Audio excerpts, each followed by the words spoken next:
અન્નપૂર્ણા રસોઈ ઘરમાં તમારું સ્વાગત છે। ચાલો આજે આપણે બનાવીશું રીંગણાનો ઓળો, એ પણ શેક્યા વગર। આપણે આના શેકવાની ઝંઝટ વિના આપણે રીંગણાનો ઓળો બનાવવાનો છે। એના માટે આ રીતે મેં લીલા રીંગણ લીધા છે। હવે આપણે એના આ રીતે ફાડી અને જોઈ લીધું છે।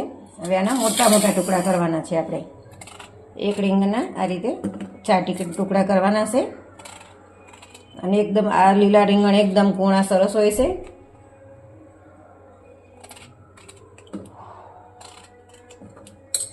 બંને સાઈડથી આપણે પહેલા કાઢી લીધેલું છે।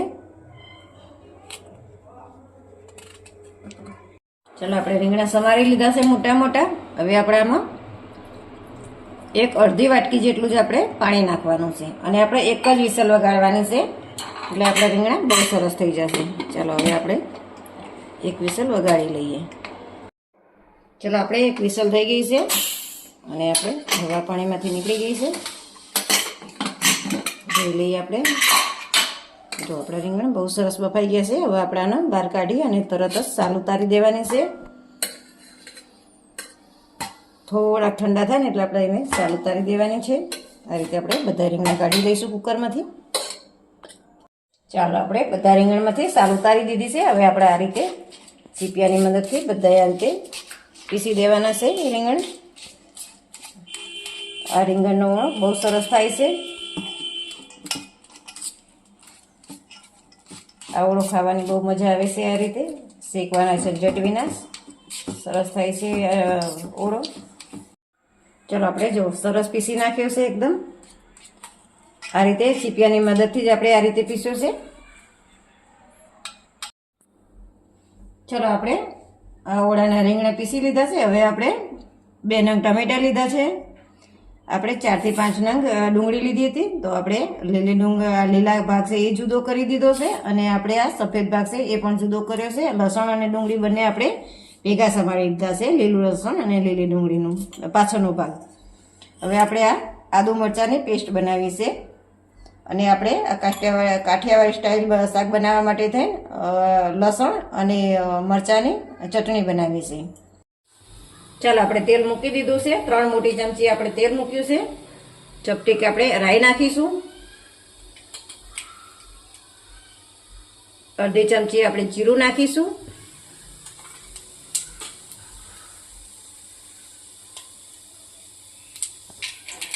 જીરું અને રાઈ બંને તતળી ગયું છે, તો હવે આપણે હિંગ નાખીશું।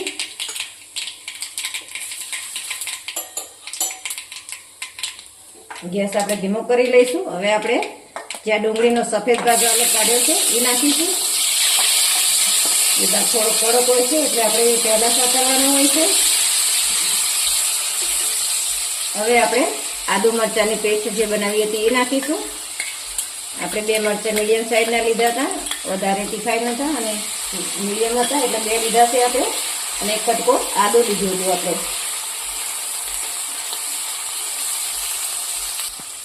ડુંગળી આપણે ધીમા છે સતરાય ત્યાં સુધી હવે આપણે મસાલો બનાવી લઈશું શાકનો।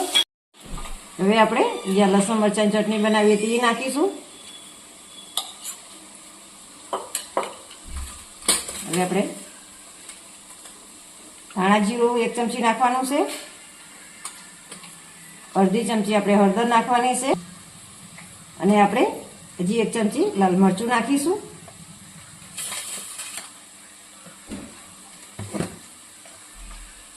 અને આપણે ગરમ મસાલો અડધી ચમચી નાખીશું અને આપણે હવે પાણી થોડુંક નાખવાનું છે આમાં અને મસાલા બધા મિક્સ કરી દેવાના છે। આ રીતે શાક બનાવવાથી શાકનો સ્વાદ બહુ સરસ આવે છે। ચાલો આપણે ડુંગળી સરસ સતરાઈ ગઈ છે। હવે આપણે આમાં ટામેટા નાખીશું।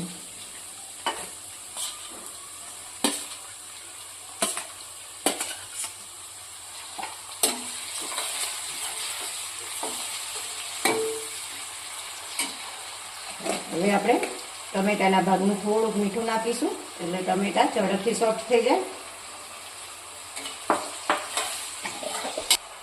હવે ટમેટા સોફ્ટ થાય ત્યાં સુધી આપણે થોડીક વાર 2 મિનિટ માટે આપણે સોફ્ટ થવા દઈશું। ચાલો હવે આપણે જોઈ લઈએ, આપણા ટમેટા જો સરસ સોફ્ટ થઈ ગયા છે। હવે આપણે જે આ મસાલો બનાવ્યો છે એ નાખીશું। આ રીતે આપણે મસાલો બનાવીએ તો મસાલો અંદર ડાળતો નથી અને મસાલાનો ટેસ્ટ બહુ સરસ આવે છે શાકનો. હવે આપણે આને મિક્સ કરી દઈશું.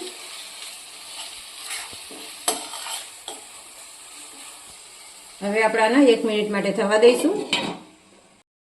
ચાલો આપણે જોઈ લઈએ. જો તેલ એકદમ સરસ છૂટું પડી ગયું છે અને આપણે મસાલો પણ સરસ મિક્સ કરી ગયો છે. હવે આપણે જે લીલી ડુંગળી અને લીલું લસણ બંને ભેગું સમારેલું છે એ નાખીશું. હવે આને આપણે મિક્સ કરી દઈશું. ચાલો આપણે ડુંગળી મિક્સ થઈ ગઈ છે. હવે આપણે આને થોડીક વાર થવા દઈશું. ચાલો આપણે જોઈ લઈએ. જો આપણે ડુંગળી પણ સરસ ચડી ગઈ છે અને તેલ પણ છૂટું પડી ગયું છે.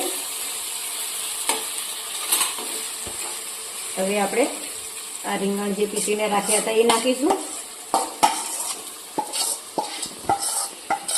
આપણે આ શાકની આખી પ્રોસેસ એકદમ ધીમા ગેસે થવા દેવાની છે. આપણે રીંગણ 250 ગ્રામ જેટલા લીધા હતા. કુલ આપણે 4 વ્યક્તિનો થાય એટલું શાક બનાવવાનું છે.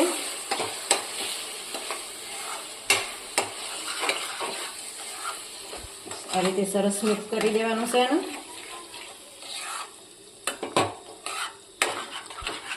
હવે આપણે આને 2 મિનિટ માટે કૂક થવા દેવાનું છે.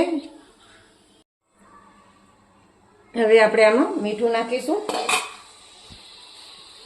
મીઠું આપણે પહેલાં પણ નાખ્યું હતું ટમેટા નાખ્યા એ વખતે, તો હવે આપણે ધ્યાન રાખીને મીઠું નાખવાનું છે.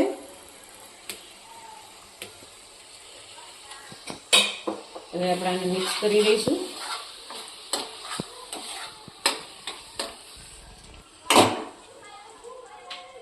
અને 2 મિનિટ માટે થવા દઈશું આને. ચાલો આપણે જોઈ લઈએ.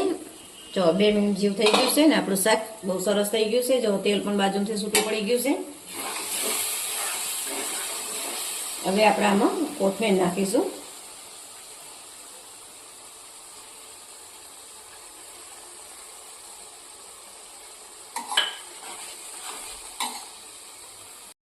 ચાલો આપણે ઓળો અને રોટલો તૈયાર છે, સાથે ડુંગળી અને ગોળ.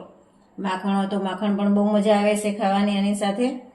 તો તમને આ રેસીપી વિડીયો ગમ્યો હોય તો લાઈક કરો, શેર કરો અને સબસ્ક્રાઈબ કરવાનું ભૂલતા નહીં.